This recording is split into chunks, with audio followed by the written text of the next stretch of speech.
Yeah, the next option that I've got available is the S. It has been something that's been used throughout the centuries. It's just a little tripod that you set up with a frame that you can use, and all I need to do is to take my flat bottom pot, just stick it on there, and there we go. Put the fire underneath. It's a little bit of a higher option as well.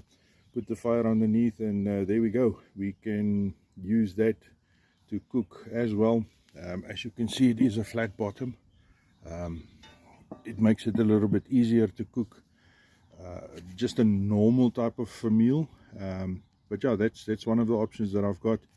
And then combined with this, if I just take that one off, you can also use a griddle or the frying pan, the cast iron frying pan, to cook.